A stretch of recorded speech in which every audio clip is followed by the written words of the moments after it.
All right, guys, welcome to the Winner Circle on the It's More Than Just Money Movement channel. I'm your host, Witness Mtaka. And as promised, I said to you that every week I'm going to bring you phenomenal people that are doing amazing things in and around South Africa and some that are doing things that are amazing globally. And the purpose of this subset of the channel is to help you draw inspiration from different stories of people that are literally starting from nothing and building up, and those who are able to take something and build more out of that. And today we've got Mr. Bandile Mathandela. He's an accountant by training, actually. But he's held he holds he's worn different hats. I mean, he's worked in different parts of industries. He's been in the health space for a long time. He's been a young CEO. He was the CEO of Forum Institute, and now he's currently on a different journey within the health sector. And yeah, but we're gonna have a conversation with him. With yeah, Pilunja, thanks for coming through. No, it's a pleasure. Thanks for coming through. I know how difficult it was for us to actually do this because of your schedule and how busy you are. Yeah. And I always say that I'm more interested in the story that a person has more than the theory. Yeah. Because the story is the one that produces it. Yeah. And your story spends many years now. You know, you've achieved a lot of things at a young age, but your story didn't start at the achievement. Yeah, it's always difficult, I mean, I wouldn't regard myself as a success, but because of where I still want to go, right? I think I've made significant strides, but I think it all, you try and always grapple with this concept of success and what is really success. I think we've made a lot of progress, but yeah, I think there's still a lot of work to do. Mm-hmm. Where does the story start? I know that you, back in the day, there was work you were doing in the Eastern Cape. Yeah. There was a lot of things that you were doing. Yeah, I mean, I was born in the Eastern Cape. I was born in the Eastern Cape in a small town called the Mount Fletcher. I mean, I'm gonna try and just paraphrase and summarize. I grew up in the Eastern Cape to an extent. Moved to Johannesburg when I was around 12 years old, and that was a combination of one looking for better schooling opportunities, but also, as you are aware, I used to play soccer. I know a long time ago. Yeah. But yeah, so I moved. You even played overseas. Yes, I played in Turkey, Sweden, and the US, and then I sort of pulled curtains on my career, my brief career in soccer. So yeah, that was originally why we moved here. Moved to Kempton Park. Grew up there. Went through high school, went to Wits University, as you said, we studied accounting. Yeah, after accounting, I sort of tried working. I was at ESCOM for about 6 months before I got a call from someone who had coached me previously, and there was an opportunity in Turkey. So we went to Turkey for about a month and a half. When I was in Turkey, I then got picked up by a coach who was based in Sweden. I moved to Sweden for about 4 months, picked up an injury, came back to South Africa. After recovering and sort of starting out in a couple of businesses and trying to find my feet. Then I got an offer to go to the US. So I spent about 4.5 months, 5 months playing in the US. And then at the time, I sort of just started having real thoughts about my life. I was around 25. I didn't really have a lot of work experience, even though I had studied. I started having a lot of those thoughts. And at the time, I thought, I don't think in soccer I'm going to go further than where I am. So I thought it was time to pivot. I then came back to South Africa, studied again, went to the Wits Business School, did a bit of strategy and finance work, ended up in the management consulting space. And yeah, luck to have it, I moved to Forum Institute. And yeah, maybe Was just it after coming back in the country? Yeah, so I'd come back to the country. I had actually worked in management consulting for about 3 years. We did some really exciting work across sub-Saharan Africa.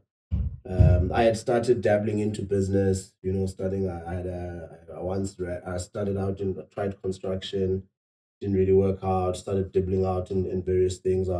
We actually even launched, I think, a business that was really a great business, but the timing was not right. We started an online learning business back in 2016. And the idea was, how do we digitize education and put it into online? At the time, everyone thought we were crazy, but right now, everyone's doing. You were too early. We were too early, and we actually let go of that business. Sometimes. After how long? How long did you run the business for? We ran it for about 18 months. And then we realized that we're spending so much money on our own, right? We developed the entire platform on our own. We're spending too much money on our own, and we decided that it was no longer worth it, and when we shut it down. And when we think back, we had done such good work. Had we gone into the COVID era with that platform still in place, we probably would be multimillionaires right now, because we had built a very solid platform. But yeah, after that, I joined Orem Institute Group, and yeah, maybe just to correct again earlier, I then became the CEO of Orem Innova, which was the commercial arm of the Orem Institute. So Orem Institute is an NGO, and they had set up a commercial arm, which was essentially set up to take advantage of commercial opportunities that arise from the work that we were doing as an NGO. And Orem has been around for about 25 years. They handle about 3 billion in funding every year. So there was a view from the board that there's an opportunity to commercialize some of these opportunities in order to be able to plow back into this program. So I was responsible for that entity, Orem Innova, for about 2.5 years. It's an interesting story, because funny enough, COVID 2020. So I came in. I became CEO 2020. 2020 is when COVID started. On the 27th of March was the first day of COVID, which was my 30th birthday. Earlier in that day, I had been told that I would take over as CEO from the following week. And at the beginning of COVID, I took over as CEO of Orem Innova. The company at the time was in a lot of financial distress. So I had basically presented a turnaround strategy to the board. They liked it. And I was given an acting appointment for 2 years to turn around the entity. And then after the 2 years, I was then appointed permanently. But unfortunately for Innova, 8 months later, I got an opportunity that I couldn't refuse. I pivoted again, and I went into sort of the private healthcare space. And currently, I work for Life Healthcare within the product development space. We basically develop clinical products for the and the entire. So yeah, I think in summary, that's the story. I run a consulting firm called BMS Capital. We do mostly strategy consulting, investment advisory. We've been finding ourselves doing a lot of work in the investment advisory space. Yeah, we have clients like Nedleg. We've done a couple of investment deals, and there are others that are still in the pipeline. So yeah, basically managing having a 9 to 5, if you can call it that, but also being an entrepreneur in a way. So yeah, I think that's my story. And you're a commercial commentator on radio? Yes. So the radio thing actually started when I was still a student. I did a talk show at Voice of Vets. I did a business talk show at Voice of Vets. It was actually quite a good show. We tried to have a different angle and twist to everything. For example, the 2 shows that I think got us nominated for a radio award is we looked at the economics of traditional medicine. The economics of traditional medicine, yeah, and how traditional healing and yes, and how is that? What's the commercial model behind it? How does the flow of funds move? Who sits where? And we actually found out that like hectic things. The industry is worth 50 billion. There's about 50 billion a year that flows within that industry. The traditional medicine industry is worth 50 billion rand. There's usage. About 24 million people use traditional healers in South Africa. That's half the country. Yeah. And yet there's sometimes so much stigma. Yet we seem so they're doing it behind closed doors. We seem to be so receptive to it. So for example, that was the type of show we had. We always looked at different angles. We at some point we broke down the petrol price, right? And we actually wanted to understand what goes into the petrol price. And you actually realize that 60% of the petrol price is just taxes. And a lot of people weren't aware of those things. So radio started there for me. And now I currently do a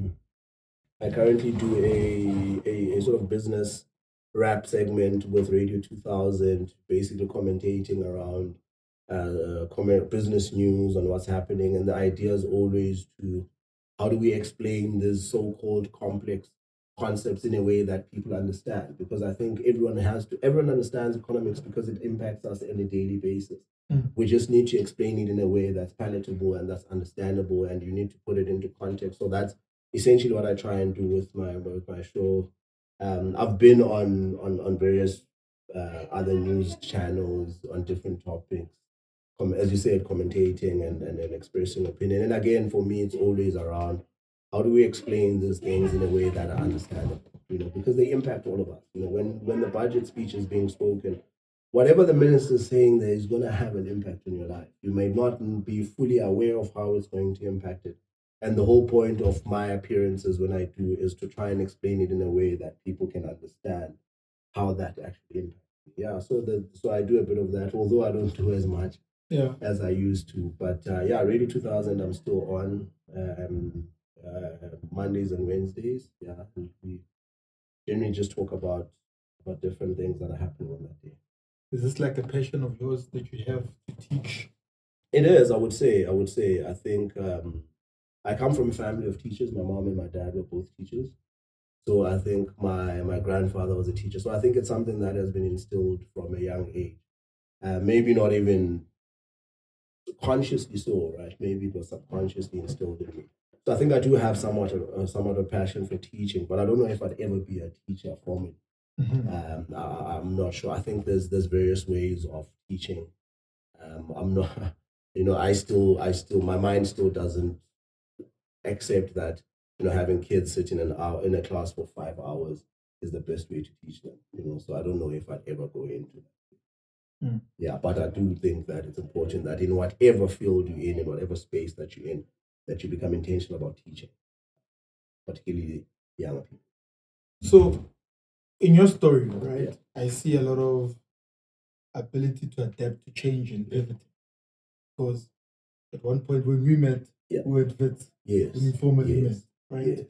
And you were an academic then. And then later on, I see that this man is a soccer player. But you kept the academics part going. And then all of a sudden you're pivoting again out of soccer back into formal employ and into the workspace. Where does that come from? That ability and the desire to just pivot when the time comes? It's so interesting that you asked that question, because I've thought about this before, and I've attributed it to a couple of things, right? So I think some of it was learned naturally because when I was young, we moved a lot. At home. So we moved a lot. As I said, my mom was a teacher. You can imagine, man, in the early 90s, a black woman who's a teacher is probably not very well paid, and not very well appreciated. So when my parents divorced, so my mom and my dad divorced when I was 8 years old. When they divorced, it obviously impacted finances and all of that. So we moved a lot. So I changed schools a lot when I was young. I must have went to like 4 or 5 different primary schools. Just primary, So I think that actually helped me become very easy to. I can adjust to change very quickly. So that became your life. Yes, I know how to. If we move now we're in Joburg. I was 12, 11 years old when we moved to Joburg. There's so many different languages. Now you need to adjust to this language. You need to adapt. You need to move from a situation where you were learning English as a second language. Now it's a first language. Now there's Afrikaans, So you constantly needed to be able to adjust. So I think that has actually helped me to a large extent, And I think also just my approach to life. I try and not overthink things. I see things for what they are. I believe that you mustn't take everything at face value, but I try and not overcomplicate things. This is how it is. There's nothing we can do. We need to move. We're not going to dwell on it, because if we've already accepted that there's nothing we can do to change it, dwelling on it is mainly just going to frustrate us, and it might lead us down a path we don't want to go. So I think for me, it's very easy for me to pivot because of that. I can sit and say, listen, I don't think the soccer thing is working anymore, and I can evaluate. I'll obviously evaluate. I won't just jump onto, I don't think of myself as an impulsive person. But I'll sit down and I'll evaluate and I'll say, listen, I'm 25. My dream was always to play in the Premier League. 25 Premier League, there's no way it's going to happen anymore. Right? These kids get picked on. If you're not in that system by the time you're 18 and you're 19, you're most likely never going to make it, right? Every once in a while you get an outlier. But I looked at my circumstances, I looked at, and I was very honest about how good I really was, and I said, listen, I don't think. How good were you? I don't think I was Premier League good. I don't think there was anything I could have done and any type of coaching. But there's some players in South Africa that are in the Premier League and they don't play overseas. No, you know what? I don't. And you've played overseas. Yeah, I when I say Premier League, oh, you mean La Liga? English Premier League. English Premier League, not PSL. Oh, no, PSL. So PSL, you could make it. No, I don't even like. No, you must specify. All I'm saying is that the dream was to play in the English Premier League. Sure, you must specify. And then when I was in the US, I realized that there was no way I was ever gonna get there.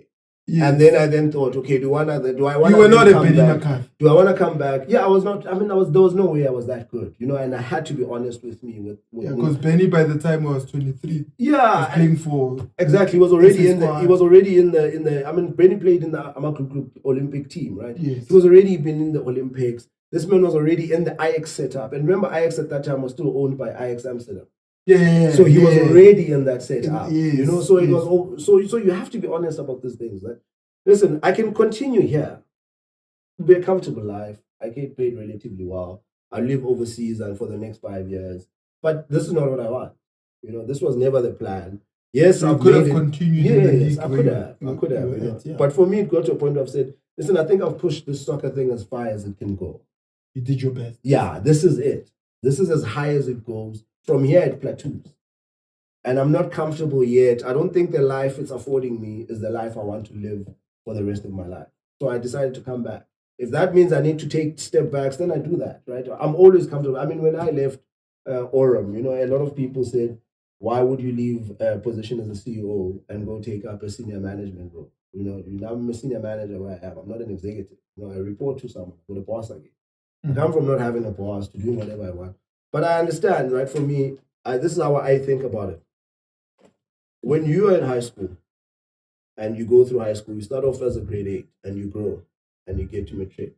And now you're in matric, you're the head boy, you're the guy who's popular, you know prefects, teachers. You're at the top of your game. Yeah. But in high school. Different level. Yeah. When you get to university, no matter how great you were in high school, we'll all be first years. Nobody cares. No one, exactly. I realized that I had gotten to the peak of that particular level I was in. And for me to go to the next level, I need to accept that I'm not going to start at executive level. So I was able to pivot. I don't mind to some people at the time it looked like it's a good example because you were popular in high school. So we used to talk about you everywhere. Guys that stays in Tembisa. Those are good times, man. Those are good times. No, but also remember it's very easy. It was very easy to be popular in high school, right? Because in high school either you need to be good in sport, or you need to be good in academics, or you need to be mischievous. Or be good in parties. Or you need to be mischievous, and then you become popular. But no, high school was an interesting time. It was an interesting high school. And I think I made some lifelong friends there. There's certain guys that I met there that I'm still very good friends. Some of them are mutual friends. Yes. We have a lot of mutual friends all the way dating. And there's guys there that I probably haven't seen in years. If I were to see now, I would embrace them with the same warmth. Someone like Hope, I haven't seen Hope in a very long time. Yeah. But if I saw Hope, I'd embrace him with that same love. Hope is called Hope is called. It's like this kind of Hope. Yeah, I got you. We played a lot of soccer with Hope, man. Hope was a very talented player. But yeah, man, but he's one guy that also did the same thing. You pivoted and became an attorney. Now runs his own law firm and stuff. Yeah, and I suppose maybe there's also a sport element there that allows for us to be able to do that, right? Because when you're a soccer player, you move from different teams. At some point, I played with Hope at PK Kelly's. At some point, he was at Swallows. Then you get called up to the provincial team. Then you are and whatnot, So maybe even that actually helps us change easier. It becomes a bit easier for us to adapt to different environments and different spaces. But yeah, I mean, I think that was my soccer journey. But for me, I've always been able to pivot. In anything. Even now, I always say I'm not attached to anything I'm doing. If I need to change, if I need to do it something different, I'll be more than willing to do it. But how does one build that mindset, even if they've never been in soccer? I think the example that you made is quite important if people are listening. You said in high school, you could be this guy, popular, best guy. You're at your peak. You're at your peak. You get to varsity. No one cares. Nobody cares. You started first, yeah. And you took that and said, even in the job, one industry or one specific area of your industry, you're the boss, you're the CEO. Everybody respects you. Everybody reports to you. But in order to get to the next level at another job, which is slightly higher, you must be willing to start at the bottom there. Yeah.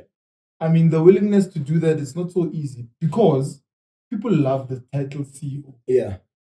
I mean, if you get someone and say, I'm a senior manager, and I get somewhere and I'm CEO of a space where I'm not even paid well, I'm probably even paid less than you are. People will attribute respect to me because I'm the CEO. Yeah. I mean, I think... And you're willing to say the accolades and the praise that comes with being CEO, I'm willing to let go. That takes a certain level of humility. I mean, I think it takes understanding and knowing what really matters to you, right? Like, for me, even when I was CEO, right, I never took that to heart, right? And then I suppose it stems from... So my dad was my stepdad. So I've been in a fortunate position of having two dads. So I've got my blessed position. Dad. Yeah, it's extremely blessed position, and to have a relationship with both of them, was extremely special. So my stepdad was a very shrewd businessman, I believe, and he used to say to me, "You must never let success paralyze you." Yeah, success has a... You must never let success paralyze you. Yeah, what does that mean? Success has a capacity to paralyze you. You don't ever let your progress and the little success that you're experiencing get to your head to the point that it paralyzes you. It actually disadvantages you because it now... There was a witness as summers, witness agasawas no fig, witness agasawas no. So he's always said to us, we must always separate ourselves from our success and the positions that we hold. You must always be able to identify yourself outside of your possession and outside of your achievement. Because if you can't do that, then you become a slave to the system. You're always constantly chasing the next achievement and the next achievement and the next achievement and the next achievement. And if you ever don't achieve, then it breaks you because you can't identify yourself outside of your success. So he's always been very intentional about that. Don't let success paralyze you. You are more than what you own. You are more than... even if we would take all of these things, you still have value and you still matter. And he's always taught us from that point of view. So even when these things started to happen, when I was made CEO, I mean, I was 29. When I was told I was going to be CEO, and when I was executive, I first started off as chief operating officer when I was 29. Then I took over CEO at my 30th. So even with that, right, I've always understood even the things that were happening. All of a sudden now you're sitting in a meeting with the Minister of Health in the midst of COVID, right? Mm-hmm. All of a sudden you're doing all of these things. You might be flying private there. I've always known that those things are not there for me. They're for the position. Say that again. Those people are not flying. It's not Bandile who's being given a seat in that private jet. It's the CEO of Aura Minova. So I can't ever... You see, now you're there, then you think that that's you. Then you identify all those things, then you get fired. And then there's a video on YouTube. There's a story about a general with foam cup. And he's telling the story about where he attended a conference the previous year where he was the general and how they treated him. And he attended the next year where he was not the general and he was given coffee in a foam cup. He was not even given a normal cup because he was not the general. And he actually says that the things that you get afforded while you're in that position are for the position, not for you as the person. When you are removed there, they will be afforded to whoever then fills that position. And before you, they were afforded Do you know you're not going to live with him? The moment you live, salalab. So I've never taken all of everything that was happening to heart. The fact that I'm on the front page of a newspaper, it's the CEO of Innova that's in the front page of the newspaper. Not Bandile Mathandela. At that moment, yes, Bandile Mathandela is the CEO of Orem Innova, and his name is going to appear there. But that space is being afforded to or CEO of Orem. So that was for me the first thing that I needed to learn. Yes, how did you discover that? This is because of what your stepfather said? Yes, because of all these things that have been learned, right? Because remember, life doesn't start when you become witness mdaga and everyone knows you. Life doesn't start when you become the CEO. There's all of these things that have been happening that have been preparing you for that moment, right? So it didn't start at that moment, and I realized it. It's a combination of all these lessons that I've learned. You know, my dad exposed me to business when I was very young. You know, exposed me to money when I was very young. And I was very fortunate for that. I mean, I was 17 years old. He would expose me. I would attend certain meetings with him. You know, I sat with DGs when I was 18. You know, so that exposure helped me. It was not, he didn't have, you know, I don't think he was a rich guy. You know, I don't think I was a rich guy. Again, rich is always relative. Yeah. But I think... Well, in my eyes, you were rich. I was thinking Tembisa. No. You were thinking Captain Fat. Again, rich is relative. Rich is relative. And exactly. I'm saying at the time. Exactly. Relatively, I was like, hey, these guys are living soft. Rich, you know. But I think what he did, he was very intentional about putting me in spaces that will allow me to pick up and learn certain things. And I think those combinations, and I try and do the same thing with my younger brother. I'm very intentional. My younger brother's been into my office when I was CEO. My younger brother, and intentionally, he must make it normal. He must see. Yes, we must. You see, my brother, when my older brother graduated, he became a doctor. Yeah, when he graduated, everyone at home, it was a big deal. And then I graduated, big deal. Now it's become an expectation to his younger, to my younger siblings, because it's become a norm. In this house, we're expected to graduate. We're not saying it's not a celebration. We'll still celebrate it, but it's now gone from an aspiration to an expectation in the family. So it became normal. So now I want him to understand and know that certain things must be normal. When I speak to my brother now, he says he wants to be, when he talks about what he wants to be, always talks about in the context of him running something or him being the leader of something, because that's what he associates normality.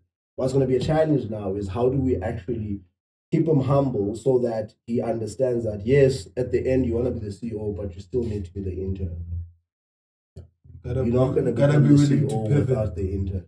Yeah. You can't be the CEO. You first have to be the intern. I mean, but you can argue and say, well, you became CEO. But I was the intern at some point. Some point in your life. Yes, I was the intern. Yeah. I mean, I was getting paid 3,000 Rand a month. I was working as an internal auditor. At ESCO? At Konki Inc. at the time. Konki Inc. Yeah. Not even ESCO. Not even ESCO. So I was getting paid 3,000. I remember my first salary. We finished it there in News Cafe. All of it. Because that was a long time ago. Yeah, no, I was still a young man. I was like 22. Yeah. No, fresh from Hasi. Hey, about 3,000. I was not even my lady. Now, when even now, you know how people say first salary, they send home. Yeah. You see, you blew it. And Konki was there by signing in. Yeah, he was signing in. News Cafe is up the road. Yeah, you can even walk there. Waste time. We left at lunchtime. At lunchtime? Sorry, News Cafe. First salary? Yeah, no. On a Friday or what? I woke up it was a Friday. I woke up the next day, salary was finished. But these are the things you learn. We started there. You have to start there. You know, in as much as he must think big, he needs to also understand that you need to put in a day's work. Doesn't matter how big you think. If you can't put in a day's work, you will never get it. So he needs to still understand. So this begs the question, right? Yeah. If you've got a big picture. Yeah. Remember how we say have a big picture be a big picture kind of person. How do you draw back and say, yes, I've got the big picture? Yeah. Be humble enough to say, these are the steps I need. I don't know how I'm gonna get to the big picture, but I'm gonna do something. Yeah. And especially if you pivot. Yeah. At some point, like you got an injury. Yeah. Be a soccer player. Yeah, you need to be very honest about where you are, who you are, and what you have. You need to be very, very honest. And I know sometimes people find this very controversial, but you need to be honest and accept, firstly, that life will never be fair. And why that's important is you need to understand that because of where I am and because of where I am in the position I find myself, I probably need to do much more than witness to get the same thing me and witness will get. What do I mean by that? There are people that we for the same outcome, they can get, because I'll use my brother, maybe let me not use him. There are people who can call their dads because the dad is the CEO of Nedbank. And that person will then call whoever, and it will take 3 conversations for you to attend that program. Or to get that funding. Do you understand? It will take 3 calls. But where now you know very well your dad is not the CEO of Nedbank. Before you get there, you might need to first meet the manager. Then you must get the manager to like you so that he can introduce you to. You must be honest about where you are and the steps that you need to take. Some people are going to take 2 steps. You might need to take 10 steps for the same outcome. And you will be frustrated and say, yeah, but now I work very hard. Chief, unfortunately, you must be honest about where you are. That's the first thing. Where am I? Okay, you want to be the president of South Africa. Chief, you're not going to wake up tomorrow and become the president of South Africa. You're competing with Julius who started politics at 9 years old. You see, this man, never he been in politics all his life. Pushing, what do they say? They were pushing tires at 9 years old. And you want to be president. We must question these comrades who are deploying 9-year-olds to bend tires. We must question this. No, but I think you must be honest about where you are. And you must be very, very, very frank about what you need to do to get where you need to get, right? And you're not always going to know. Sometimes you just do what you can where you are. You do what you can where you are until the next opportunity opens itself up. And sometimes when you pivot because you realize that now that you're here, you get exposed, and then you realize, man, it's actually playing small. Yes, it's actually better that side. And I have an opportunity to, as you move up levels, you get exposed and you get see a lot. You see a lot more. You realize that, okay, perhaps how I was thinking about it wasn't correct. Right? Perhaps because perhaps the person who was feeding me the information also had limited view. Now that's how you pivot. But I think to go back to your question, how do you go from think about the bigger picture, coming back here, you must be honest with what you have, and you must you can only live here. You can't live where you want to go. You can only play the cards that are in your hand. So you have to play these cards. Although you know where you'd like to go, you first need to play these cards. If you don't play where you are now, you can't get there. I think a lot of people get stuck in wanting to be where they are. And maybe it might be a side point, but I think it's going to be relevant in what you're saying. It's also understanding and being willing to bridge what I call the knowledge to action gap. Yeah, a lot of people know what to do, but they don't have the mind to actually end up doing it. You know very well what you need to do to lose weight. Go to the gym. No one needs to advise you on anything. Just go to the gym or just run. But a lot of people know it, but don't have the mental power to actually get to a point where they do it. A lot of people know what to do to actually succeed. A lot of people actually know within them. I know if I actually stop spending like that, if I actually stop doing this, a lot of people just fail from moving to that knowledge to action.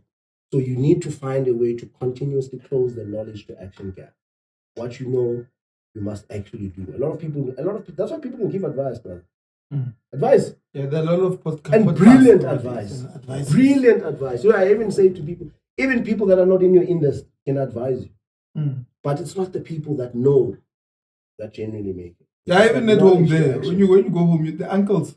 Yeah, they have advice for the property industry. Like Malume, and sometimes it's true, but he's never done it. Yeah. So it's that knowledge to action gap. So be very honest about where you are. Also, sometimes the advice is accurate. Yes. Sometimes it is. Sometimes you can, even as a married person, get advice from someone who's not married and it's accurate. Sure. Right? But he's never done it. And he knows this. Yeah. That people can advise you on how to become millionaires and they'll never be millionaires. Financial advisors, how many of them? Most of them don't have money. No, I don't know again if they don't have money, but But you are asked me, they multimillionaires? I'm answering. Are they multimillionaires? And we don't know. So We're talking about multimillionaires. no, they don't. I don't think if they were multimillionaires, yeah, they'd they be doing wouldn't that exactly. So advice is it's closing that knowledge to action gap, and being very cognizant about and being very honest with yourself. You must be very honest with yourself that I actually suck at that, but it's okay. I'm intentionally going to work on it because it's not that important in the greater scheme of things. Or okay, I realize I'm not good at that, so I'm gonna form a partnership with someone who's good at that. Or just be very honest with yourself. A lot of people aren't honest with themselves. They're trying to do too much. You know very well, dog. You're not gonna be in the PSL. Just wasting time. Mm. Very honest with yourself.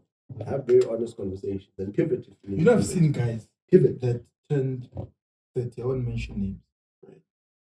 That were so hell bent on saying they want to make it into Premier Soccer. Kanjani. And they're 30. Kanjani. And the guy, if he gets an injury, he would be so upset and so sad. And you'd be like, okay, maybe I'm speaking from a point of I don't understand what he's going through, what his dream is. It's a lack of honesty with self. The lack of you don't work hard enough to be the CEO. Makshaw 3.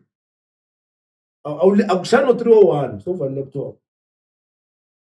The CEO lives at 10 p.m. You would know. You haven't even. People aren't honest with themselves. Good friend of mine, mutual friend, wrote on Twitter yesterday. His name is Mlondi Jr. Yeah. He said, "There's ambition and then there's delusion." Some people are ambitious; they just delusion.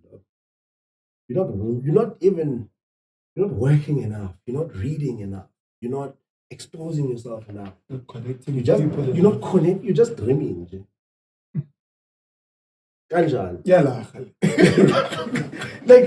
but this is the reality of a lot of us, and I'm not saying this because I'm saying I'm trying to call people you're giving out. hard facts, my guy. But this is the reality. It's the reality, yeah. You have to be willing to put in an honest day's work. You need to be willing to get up, to work, to do this. And it's hard. You know it as much as you do.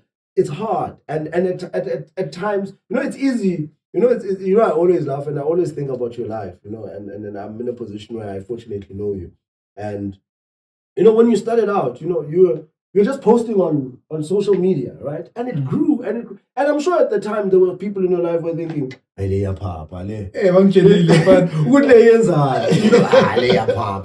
so we passed that way. Things like that. So you must be prepared to even take things like that. You must. They'll ridicule you. You must be prepared to take things like that. You must be honest with yourself, man. Am I working hard enough to actually get where I'm going? If you're not, then maybe you need to sit down and say, maybe my dream was realistic when I was 10. Now that I'm 30, it's no longer realistic. Because I'm not putting in the work that's required. Now what's more realistic? To the example that you were making, you're 30. When you were young, you wanted to be a professional soccer player. When you were 21, the dream was still on. You're now 30. People retire at 33. So you've got 3 years. You've got 3 years, right? So you sit there and you say, hey, you know what, guys? The reality is I'm not going to make it. Maybe let me pivot my dream. I still like soccer. I still want to get involved in soccer. Now I want to be a soccer coach. All of a sudden, you're a youngster. You're a young soccer coach. Okay, because soccer coaches mostly, but when I was 30, if I was 30 in soccer, I'm an old guy. But in business, I was a young CEO. So sometimes you pivot. You still alter just your dreams slightly. Still becomes relevant. All of a sudden now, you've gone from being worried and anxiety of you are old. You need to make it now. To realize, okay, now I've got time. And then you strategize. And then you say, okay, what do I now need to do that I didn't do when I was 21 that could have gotten me to become a professional soccer player? What do I do now as a 30-year-old who's aspiring to become a coach to make sure that I get there? Yeah. That's how you give yourself another chance. Sometimes that's why pivoting actually helps you, even mentally. Now all of a sudden you're not as stressed. You don't have that much anxiety now. So could we call pivoting the ability to adapt change? Or? Yeah, I mean, I think adapting to change is part of the things that will come with pivoting. I think when you pivot, you need to be able to adapt to change. You need to be flexible. I mean, I think those are things you need anyway in life. You need to be very open minded. You need to you need to not be rigid in your ways or how you were taught. You need to learn. You need to be willing to unlearn. You need to be willing to unlearn. Um, you know, and I think the unlearning part is such an important part. You need to be willing to unlearn and continuously iterate. You need to be able to iterate, change. Okay, this makes sense. Now this doesn't make sense, and not be attached to anything because you might arrive. Maybe we don't do things how you thought. Where you come from, things were done. I mean, the first 3 months of me joining Life Healthcare was I don't think I provided any value. All I did You were was a student. yeah, I was just a feeler. What's happening? How do things work here? Understand it's different because remember it's a different ball game. I mean, I went from where we as a group we had 3 billion per year to an organization where our market cap is 34 billion. Understand? 3 billion is a project they do. Here it was an entire company. Yeah. And it's not to say anything bad about Yeah, the you're saying company, but the reality was yes. that this was So a now bigger you need part. to now realize that okay, yeah, things work a bit differently. Yeah. Okay, governance is a bit more important here. We can't move like this. Yeah. Okay, yeah, you need to make sure that you get buy-in from Mama. Okay, actually, no, man. The executives are not the ones that are running the show here. In fact, I think the show is being run by okay. Now you start learning those things again so that you can exist in that space. What you learned at Orem might not be sufficient for me to exist now. People are too attached sometimes to what they've learned. So saying what you're saying, I'm actually thinking about something. And I'll get to that question. But let me start with this. What you're saying, as you're speaking, I'm imagining the corridors. And those corridors are controlled by different people who provide access. Yeah. And what I'm getting from you is that whoever provides access in one corridor of power, not the same guy that provides access in another corridor of power. In every world, within this world, there's different worlds. Within this world, there's the world of music. There's the world of within every world, there's different people who connect and manage power. There's a guy who mentors me as a very political old man. I won't mention his name. Very political old man, and he mentors me on issues of Pan-Africanism and politics. He was talking to me about freedom, and he was telling me to understand true freedom, and he was talking about in the context of freedom of self. We're talking about the context of some people can't comment on certain topics because you're not really free. Because if you comment, you might lose your job or you might lose this. You're not really You'll be free cancelled. person. You know what I'm saying? We're talking about freedom of self, and he was saying you need to understand these three fundamental differences. He said, I must understand the difference between power and wealth. That's the first thing. And they're very synonymous. Because we live in a capitalist society, people with wealth tend to get power. But there's a big difference in the two. And you use the example of Nelson Mandela for me. When Nelson Mandela died and they calculated his estate, I think it was worth 28 million, 8 million. We know billionaires. But easily he was one of the most influential, one of the most powerful people in this world. Billionaires wanted to meet him. Billionaires wanted to go to Kunu to meet Mandela, and they meet Mandela for 30 minutes, and then they go and they feel renewed. Can you imagine someone comes from America? They're a billionaire, they sit with you for 30 minutes, and they feel renewed. I've been renewed in my spirit. We can say whatever we want about the man. We might not agree with his politics, but he got to a point where he was an extremely powerful figure. We must understand that. Even his kids, if you're in a position to give a tender, they will give his kids a tender. They don't have to tender for the tender. No, you see, there I don't know. It's my opinion. It's my observation. To say, if I was in a position of power and someone says, my grandfather is Mandela. Yeah. I'm not looking at the tender based on you. Now I'm looking at it based on Mandela. Yeah. No, I think that the name still carries weight. It's got a lot of weight. True. Yeah. You know, so he said I must understand the difference. He then said I must understand the difference between control and access. Control and access. Yes, but what's the difference between power and wealth? No, he never explained. That's the one that the Mandela explanation is the he one. just did that there's people have power who don't have wealth. Yeah. You know, and you must always, and people who have wealth, who have power because it's come to them through wealth. Right? When they lose the wealth, the power goes away, right? So he was explaining it in the context of you must never be attached or think about acquiring power through wealth. Don't be influenced by money to the point that you think you can't be powerful because of that. That's the context he was saying. And then he wanted me to understand the difference between control and access. And he was basically saying there's a lot of people that have access to rooms they don't have any control or influence. And don't think access means that you've got influence or any control in the room. You know, so and then I think as you grow, you get access to a lot of things. And you need to understand. For example, when you're a CEO, you've got access to a private jet. Yeah, but you don't control it. You don't control it. But essentially what he was trying to say is that you in every room you're in, you need to understand the room you're in. Do you have control here or you just have access? Because that determines your movement. You know, it's very sad for someone who thinks they've got control to behave like you've got control when you don't. Very sad. You get alienated very quickly. And then lastly, he said, I must understand that there's times to consolidate and there's time to acquire. And because time to consolidate and there's time to acquire. Yeah. And we're saying that we live in a world, because we live in a capitalist world, we are always taught that you always need to acquire. Everyone's trying to show their next acquisition. Everyone is trying to show their next promotion. Everyone's trying to show their next car. And he's saying, when you live like that, there's times where you need to take a step back and just consolidate and protect what you have. There are times where acquisitions will actually imbalance. You just need to consolidate what you have. You know, so he was talking about in the context of what you were saying around power, that if you want to understand power and how it works, all of these things, you need to understand this. You need to understand that, okay, I'm in a position now where I can acquire, I need to consolidate. You need to understand how power moves in those spaces. But yeah, I mean, there's different worlds, there's different people who influence different worlds. You need to understand who influences what in your world and who can do what for you in that specific. How does a young person building up their lives get that understanding in an industry? Could be any industry, but what are the common things in any industry that one has to, in terms of the people that actually control the corridors? Yeah, I mean, I think it's a tricky one, right?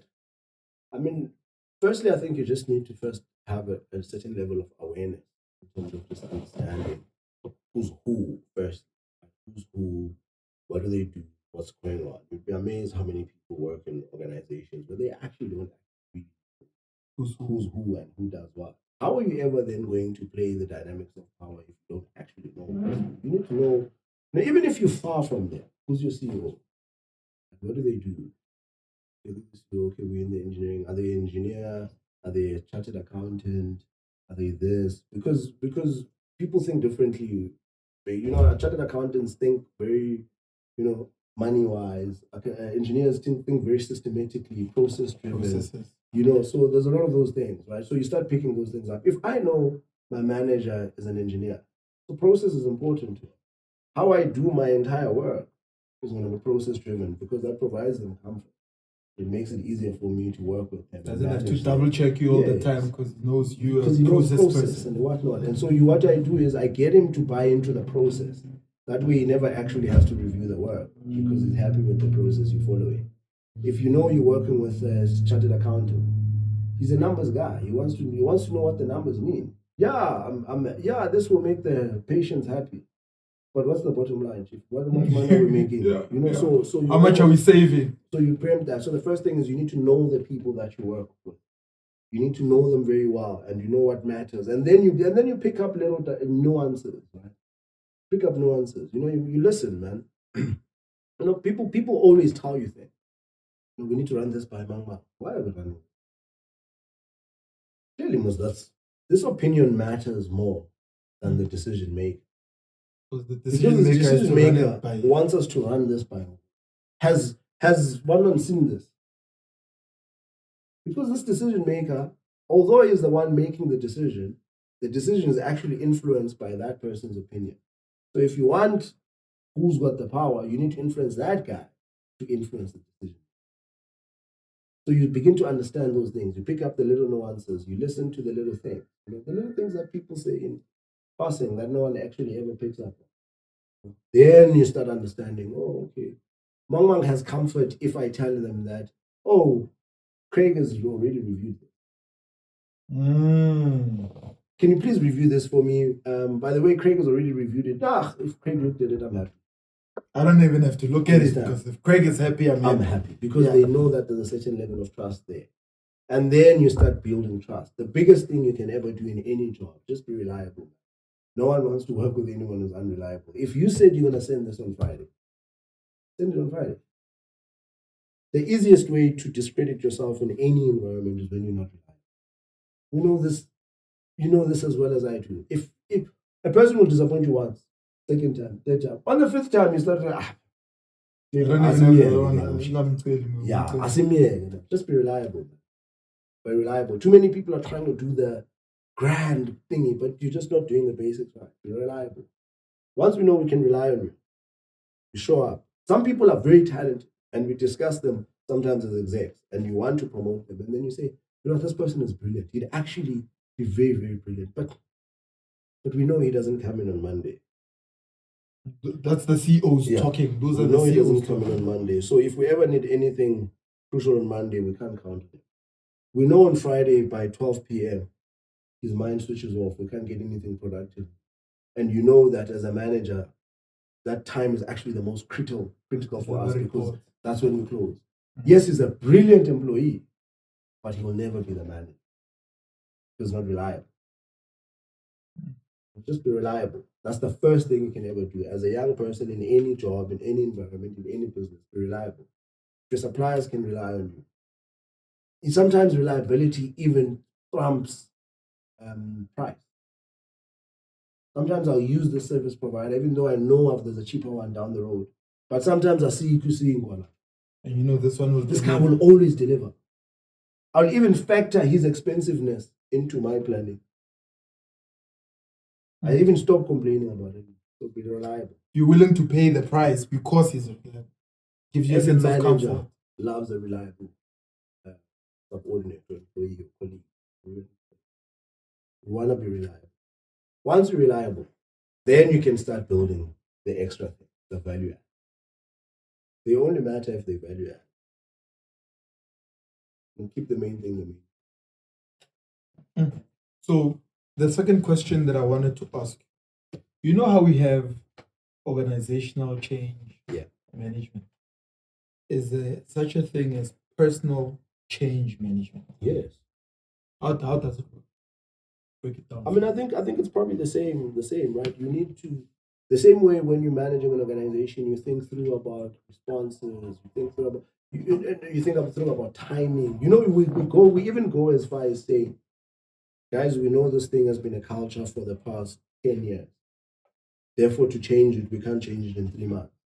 We even have a plan to change it over 2 years. Yet we're now ourselves, we want change tomorrow. You know this is what you've been doing for the last 10 years. Yet when you want change, you want to change tomorrow, you want to lose weight tomorrow, you want to be smart tomorrow, you want to be the CEO tomorrow. You must manage your change the same way as you manage your company. This is what I need to change. Okay, this is what I've been doing for all of my life. This is where I am now. For this thing to be realistic, this is the change. The change is probably going to need me 24 months. Maybe there's a chance that in 6 months I might relapse. You factor that into it. The same way I always say a lot of people have a lot of skills. It's just that we don't know how to take the skills that we learned for work and use them in our personal lives because we've been taught to categorize life. I must show up like this at work. A person is a brilliant conflict resolver at work. In fact, your job, you are a conflict manager. Yeah. Because take that same skills and apply it in your personal life and see how hard your life.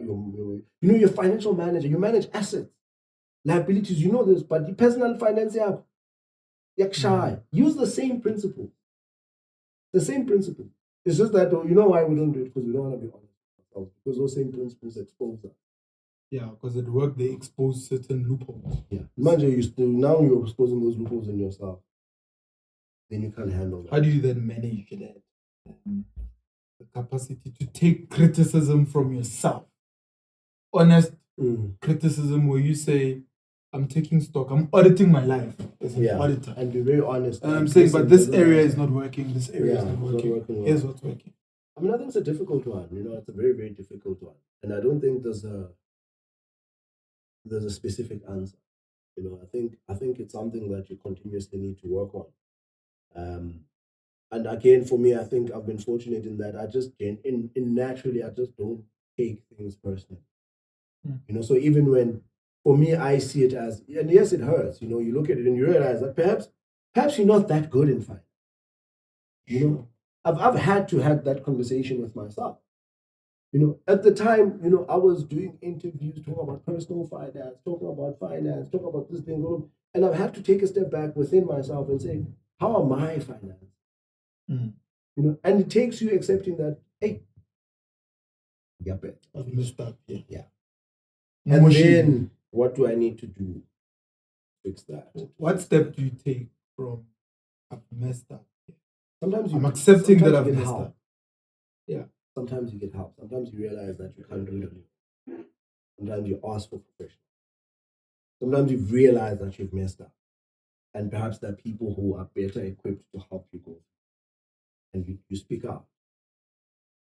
There's people in your life that have gone through similar experiences. Sometimes you get help. I think that's probably the easiest way. Sometimes you don't even get help because they're going to tell you what to do. Sometimes help just gives you perspective. You just get a different perspective. Maybe you're so caught up in the actual what's happening that you don't have perspective. So sometimes I think you just get help. You've realized that you've messed up. Get help. And help can come in different ways. It can come through talking to a friend. It can come through watching a podcast. It could come through reading a book. It could come through, but sometimes you have to find information outside of it. How do you deal with when I know you've started businesses, you've run businesses, and you closed some of them. How did you deal with accepting? Sometimes it was not voluntary. You saw what No, and now you're laughing about it. Yes, but at the time it was not fun. Yeah, it wasn't. I mean, I ran a shuttle company. I'm sure you remember. Yeah. I remember the shuttle company. I remember the construction company. Yes, I started off in the shuttle business as an Uber, and then I grew it into a formal shuttle company. Where, I mean, at some time, and you're doing well. I mean, in our prime, we had clients like Eskom, BCG, Constitutional Hill. It was like prime. BCG, that's Boston Consulting. Yes, we're transporting their consultants from their office to Eskom. On a daily basis. I had vehicles stationed at BCG on a daily basis with drivers, with everything. So so it was doing well, but it took me having a lot of reflections. At the time, there was a time where the business had taken a dip. Things weren't going well. It was, I was, robbing Paul to pay Peter, and it was all of those things. And I needed to take it. And then again, I came back to myself. And I think I'm very fortunate, and I think it's very easy for me to speak like this because when business is not working, I can always go get a job.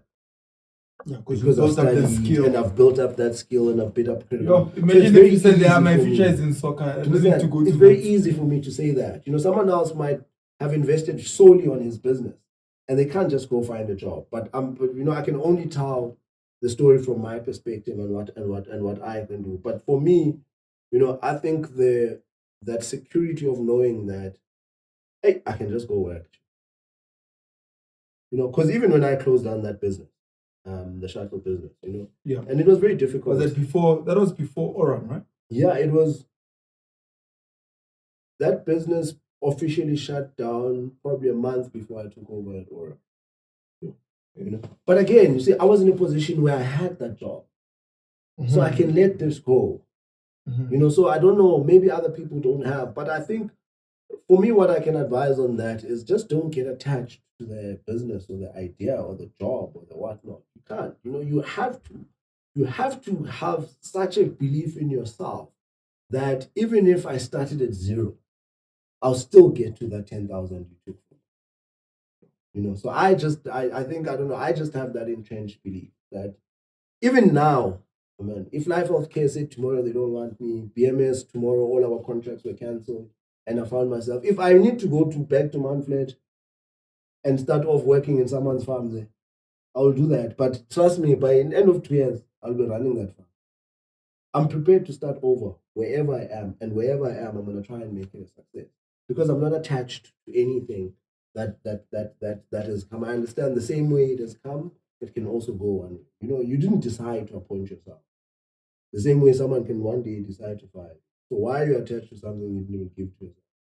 That's ultimate freedom. Yeah. Where you say, if for as long as I'm here, no, I'm gonna give it my best. No, as long as I'm here. If it means that I can't find private or I can't go to signature, it's fine. Then maybe for that year, I'm going signature for that year. Whereas with this year, I afford signature this year. Yeah. I can't afford signature. This year and how much I get paid. So I'm always willing to adjust and adapt my life. I'm not attached to anything. Even if one day, that's why you can't be afraid to lose, man. You can't. I'm really not. If I must start over, I start over. We'll start over. We'll be fine. And I think you're right? And I think that's where I suppose freedom comes in, and that ultimate freedom and that understanding. And maybe someone else can say it's arrogant, but it's just that inherent and innate belief in self that I'll be fine. And I might not be as fine as I was before, but I'll be fine. Yeah. I may never drive the Range Rover again. Yeah, to you think I'm now unhappy because I drive the Range. I don't drive. No, it's fine. I'll be fine on the course, and I'll always be okay. I'll always be. Sure. I gotta admit, man, I love your mindset, and this is the mindset that you've demonstrated over the years. Whatever space you're in, you're willing to give it your all. Seemingly, anyone watching you could draw inspiration and say, "Yo, this guy is pushing." But when you leave, it's as if you never lost anything. Yeah. And that's why for me it was important to have you right here on this couch, on the winner's circle. Yeah. To demonstrate what it takes to really have a mindset that can put anyone in a space where they can win. Where even when you're losing something, you're winning. Yeah. It's okay. Maybe this is part of me, part of the bigger. Yeah. Maybe this is how I become that multi-millionaire. Sure. That's what I always say. That's my old man. Maybe this is actually what sets me up for that big thing. So it's okay. Let me go through it.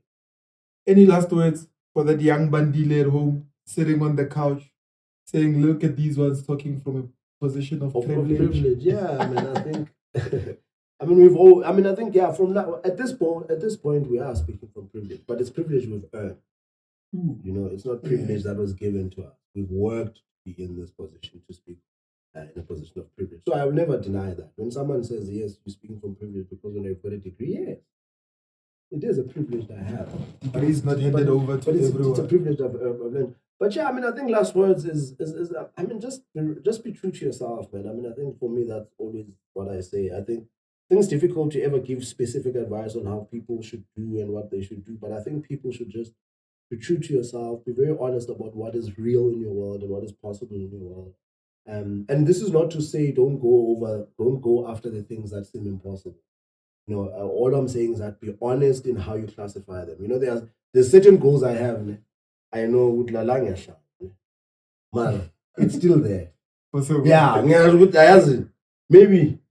And what will happen is it starts off as a blue sky. Even corporate, when you do strategy, there's what you call blue sky opportunity.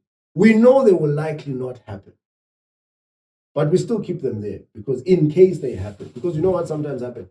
Sometimes you progress and your perception changes. Or now we're in a position where there's a window of opportunity for that thing to happen. If we had not kept it in the back burner, we would not realize that there's that window of opportunity for it to happen. Some deals, some dreams are very crazy. So I'm not to say don't dream big. You still dream big, but there are those that these are realistic. These ones are not realistic. You classify them and you're honest with yourself. It's okay. This is a blue sky. And sometimes those kind of opportunities, it happens. There's a window of opportunity, and you take it and you accelerate and you become the best thing ever. And then it becomes easy then when you become the best thing to tell us, everyone can do it. No, not everyone can do it because there was a certain opportunity that you took. But what is my advice? Be honest with yourself, be very true with who you are, be very realistic and be very true with what you can do from where you are while still dreaming big. Always dream and always come back and live here. You can't live there. You can only dream there. You have to live here. You can only pay the cards right. Sure. Brother, thank you very much. Appreciate you coming here, man. Thank you very much. You're an inspiration. Thank you, brother. Continue doing the amazing work. I'm inspired, and I'm inspired by your authenticity in how you narrate your story and the confidence in it. It's inspiring to anyone listening. If you guys are not inspired, I don't know what's going to inspire you. So perhaps you can be inspired by clicking on the subscribe button there and clicking on the notifications bell. And yeah, perhaps if you are indeed inspired by the story, comment, let us know which parts of the story you resonate with. A lot of things were shared, a lot of business principles were shared, even how to navigate the corridors of power, and you heard it here on the Winner's Circle. So from me and my team, broadcasting from Johannesburg, thank you for watching. It's more than just money. See you again next week. Ciao, ciao.